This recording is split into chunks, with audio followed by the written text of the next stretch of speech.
Hey everybody, Xeno here, and the Nintendo Switch and The Legend of Zelda Breath of the Wild are now 4 years old. What? Time really is a fickle thing, you know? One day you're sitting back in 2017 waiting for March 3rd to come so that you can play the new Zelda game, and the next day it's already 2021 and it's been 4 years since that Zelda game came out. And it still feels like it was yesterday. I guess that's just how time works too. You look back on something and you're like, oh, that went by super quick. It feels like that was just yesterday. And then if you're actually like living in the present, you're like, oh, time's going by normally. But then you'll look back on this moment later in life and you'll be like, oh, those times I was watching Xeno's videos, well, those went by like super quick. But yeah, 4 years since the last mainline Zelda game in Breath of the Wild. And since it's been so long, I thought it might be a good time to take a stroll down memory lane and see just what it was like before Breath of the Wild released. How we led up to this momentous game that has gone down as a very, very good game. Some might say it's a great one. And this story actually starts all the way back in 2013. So I've told the story in a different video if you want to go check that out, but I first played a Zelda game in 2013 when Wind Waker HD came out. So I was kind of lined up to launch right into that Breath of the Wild hype just the next year when this trailer right here was officially unveiled at E3. And it was the coolest thing I'd ever seen at the time. It was a very cool trailer, and that was the moment I was like, okay, the future for Zelda is looking way cool.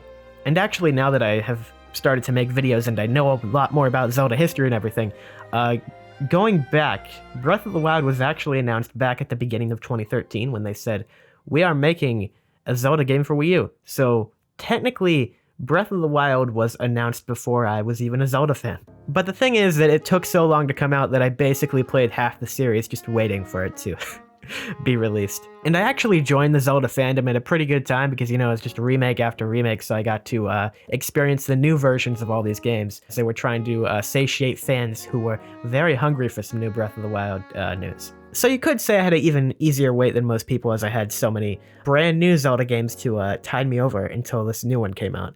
But that did not mean that I was still very disappointed when the game got delayed over and over. Yeah, so the first few delays for Breath of the Wild I was pretty okay with, but by the time we got to the 2017 delay in March of 2016, that's when I was just like, oh, I want to play this game already. Now, luckily, they did also announce that they would be launching with a new Nintendo system early next year, so it wasn't going to be that much longer of a wait than we would have seen otherwise. If it was not launching with the then codename NX, it would have most likely came out holiday 2016. But I'm pretty happy that they decided to also delay it to launch with the NX that would later be the Nintendo Switch. I gotta say though, 2016, that was a rough year. That was a year of Paper Mario Color Splash, am I right? Somehow that's the most memorable thing about 2016 to me. But in October 2016, we did get the official reveal of the Nintendo Switch, and that was an exciting day. I will say, I still vividly remember the night before they announced it, they had this tweet Nintendo put out with Mario behind a curtain. He's like, tomorrow, next-gen Nintendo is unveiled. Mario has the system behind this curtain. And they did it with a pretty cool reveal trailer that day. It was a good reveal trailer. I can still remember that people at the people at the airport, the guy with the dog. What else was there? There was the lady on the rooftop. That was a reveal, right? Yeah. So yeah, this was the day that Breath of the Wild hype really started to just kick it full overdrive. We had the E3 presentation in 2016, which of course that did kick it into overdrive as well, as we finally got to see the game. But this is when it was really tangible that the game was coming soon, and that's just what it did. It came very soon after this. Oh yeah, I cannot skip over the Game Awards trailer in 2016 either, because that was also another point that just the hype for Breath of the Wild was just it could not be stopped at this point. This is when we saw that tapestry and was like, oh, what the heck is happening? Because this was like the first time we were starting to see these different storylines and everything. Because they showed us at E3 the plateau and everything, but they still neglected to show us like anything about the story or where that was going to go. So when I saw Rito here and everything, I was like, oh, this is so amazing. That was great. I also think my love for Rivali actually stems all the way back to this trailer, because he's like one of the first brand new, whoa, like what's going on here characters you see, like, because Rito shouldn't be here, right? That was in the adult timeline only, where you had Hyrule being flooded. So that was just such an interesting thing to me and everything, that it kind of sparked that interest in Rivali, like all the way back here. And as many of you know, he went on to be one of my favorite characters in this game. But before we get all the way to release, it's really important to talk about the final trailer that was shown at the end of the Nintendo Switch presentation in January.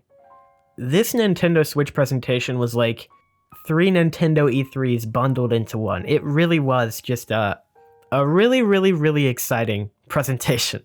And I will say to this day, I think the trailer they ended with, what I call the 3rd Breath of the Wild trailer, even though it was more like the 4th, I guess, considering the teaser trailer. But anyway, is probably the best trailer I've ever seen. This trailer convinced me this was going to be the best game ever. If that wasn't something I was already convinced, this trailer most certainly did that. And it kind of, to a degree, lessened the impact of the game. I love this trailer so much, and I will talk it up all day, but I am not blind to the fact that this trailer overhyped the game. If you go back and watch the final Breath of the Wild trailer today and compare it to the game we actually got, you will notice that there is most certainly a different tone there. It starts with the music, which is a song you don't even hear in the game, even though it's maybe the best song in the entire soundtrack. I still remember I could not get that song out of my head, and I still can't get it out of my head. It is one of the most hype songs in a video game I have ever heard. You definitely get the sense of adventure from this trailer that Breath of the Wild is all about, but I feel like it's also driving home this point of a grand adventure with a grand story as well. Especially the second half of this trailer, where they show you so many of the memories and everything. And at this point, we didn't know that the memories were a thing. We thought everything was just, oh, this is going to be part of the main story. And that's something that I actually hate about this trailer, because I think this set up my expectations for what I wanted Breath of the Wild to be. And when I actually played the game and found out that, wow, this is an amazing game to explore the world, just have a lot of fun, and have your own adventure. It's not a grand adventure of epic proportions where you have an amazing story and so many things happening and everything, because that all takes place in the past. Which again leads me back to my biggest problem with Breath of the Wild, which is the whole fact that all the cool stuff happens in the past. But I'll spare you that for now. We'll make a whole video about it at some point, I'm sure. But as much as I love this trailer and will continue saying it is the best trailer I have ever seen, as it was the one that was able to get me the most excited for a game, I will continue to say that it kind of hurt my experience with Breath of the Wild, because it made me expect too much. But after that, we were kinda in the clear. That was the final trailer for Breath of the Wild, and we were basically just in the waiting game at this point. Now, there were previews that started getting posted, and I remember vividly this portion of it all as well. I don't know why I remember the Zelda hype cycle so vividly for this game, but I do. I guess it was just that important to me. One of the things that brought me the most excitement and joy even back in those days. But as previews started to come out for Breath of the Wild, I was trying to dodge them as well as I could, but also I was a really curious person, so I had trouble trying to dodge them. I remember in particular there was a Game Informer issue that talked all about one of the bosses, one of the Blights at the time, and that was something that nobody knew. There was so much new information. Well, there's like Ganon Spawn, and they're bosses. Whoa. But yeah, I tried to avoid that as much as I could, but I'm pretty sure the curiosity got the better of me in the end.